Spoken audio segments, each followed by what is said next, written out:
Hello, Hi, my name is Ed. Today I'll be your therapist today. my name is Shell. My last name is Wa. Yeah, I go by Shell though. Nice to meet you. Thank you. Nice to meet you too. How are you doing today? I'm doing so. Yeah, So, yeah. yeah. Before we start, I want to go over informed consents. Do you want to take a look? And if you have any questions, just you can ask me anything. Can you give me a second to look at it? Yeah, sure.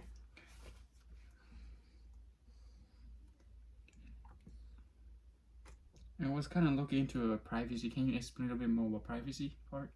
I'm Yeah, confused. definitely.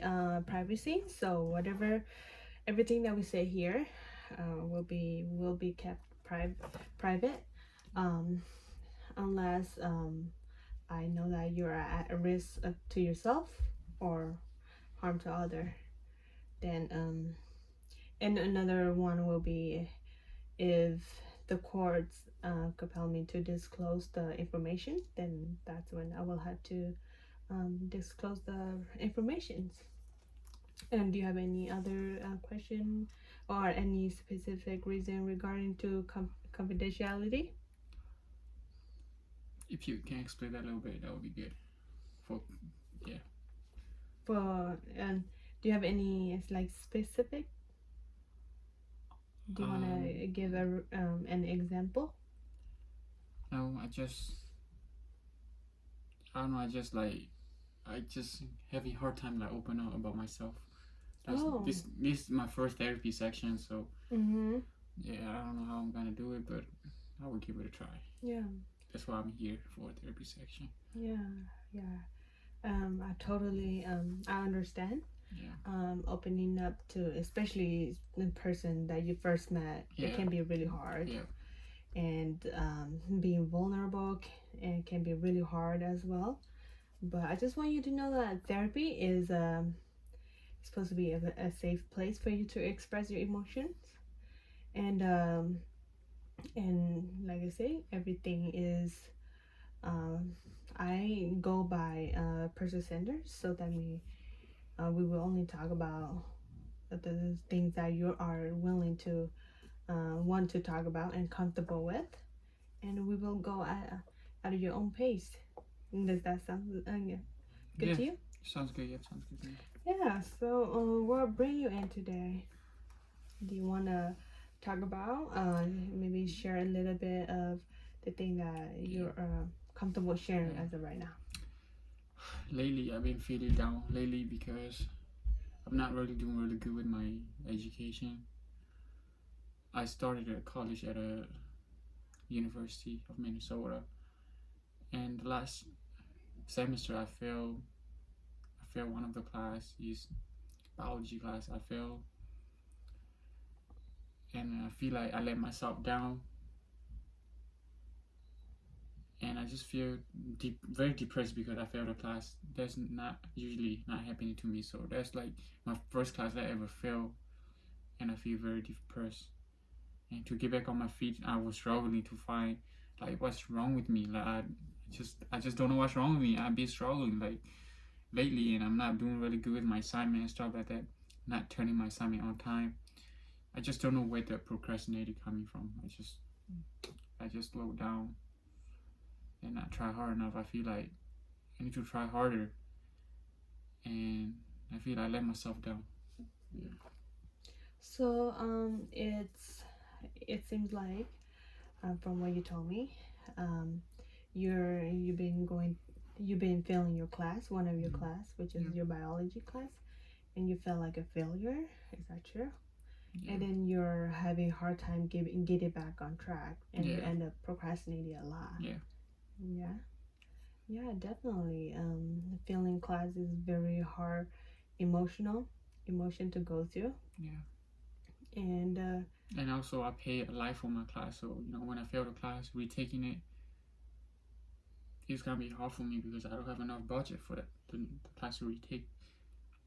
yeah, Be part of a university student is very expensive. It's not cheap. definitely, yeah, Yeah. yeah.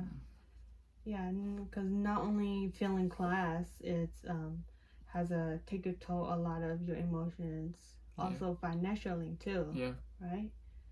Yeah, I that is very difficult. Is there's anything that have you tried to, like, any coping skills that have you tried to help you combat this hard emotion?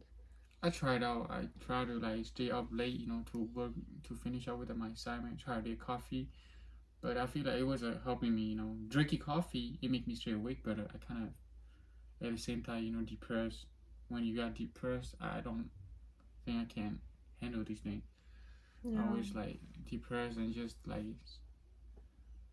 I just lay my head on a pillow and keep thinking about what's wrong with me, like what's going on with me. It's like instead of be awake and be like have the energy to do the assignment, it's not that way. It's like I'm just drinking coffee and my motivation going on the wrong side.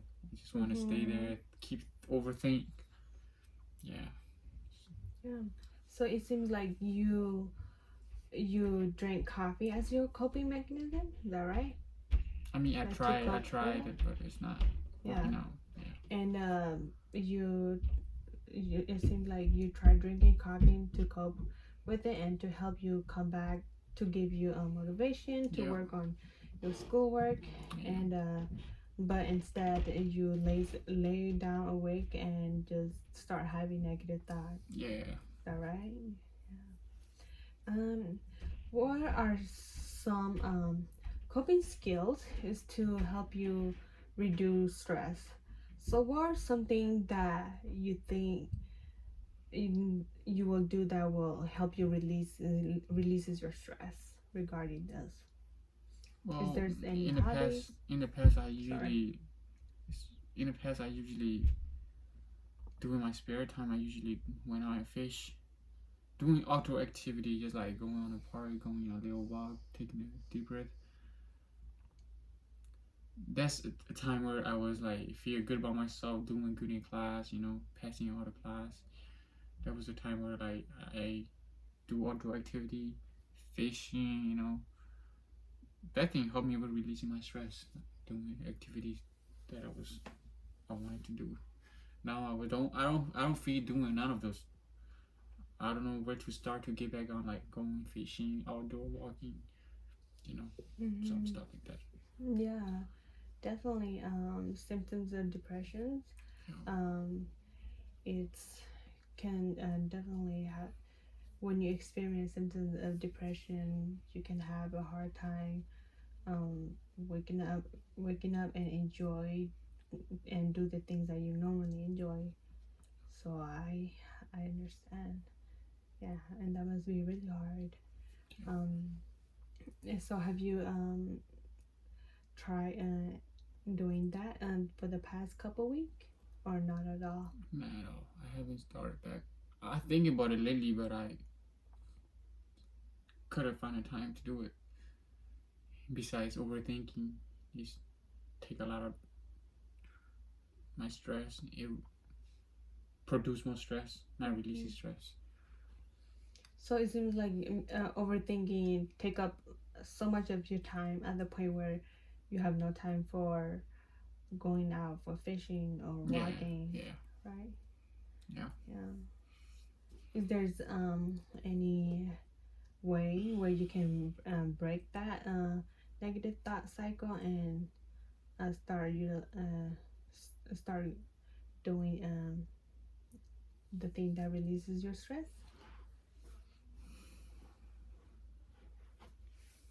As you know, it's a bit hard lately, so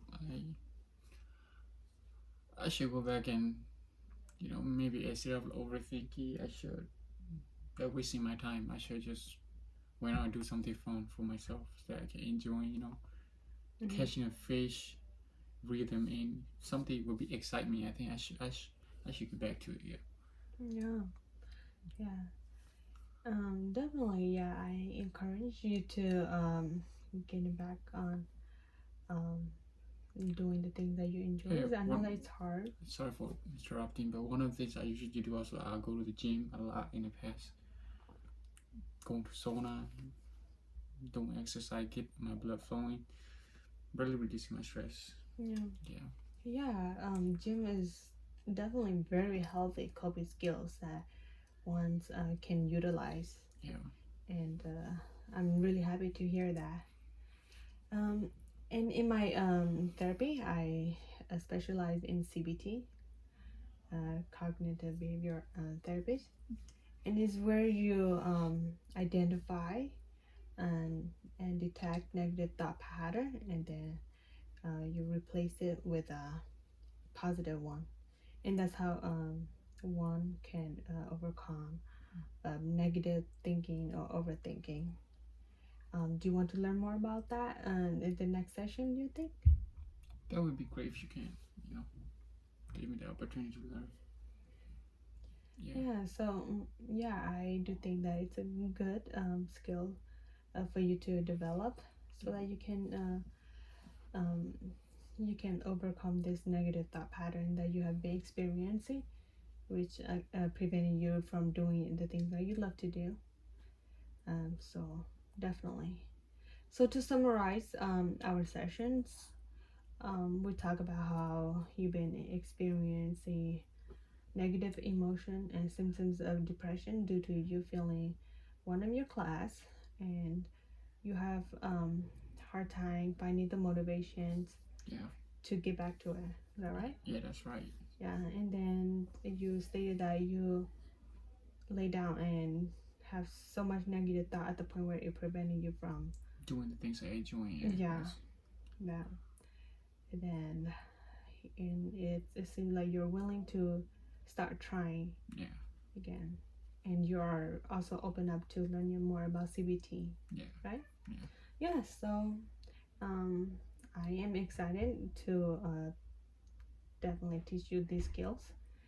So I'll see you next session then. And so it's really nice meeting you and talking to you. It's really nice meeting you too. Um, I have another question for, you know, going back. Speaking about going out back to like fishing. Do you think I should like just do it for the whole days or just go for a couple like hours, come back?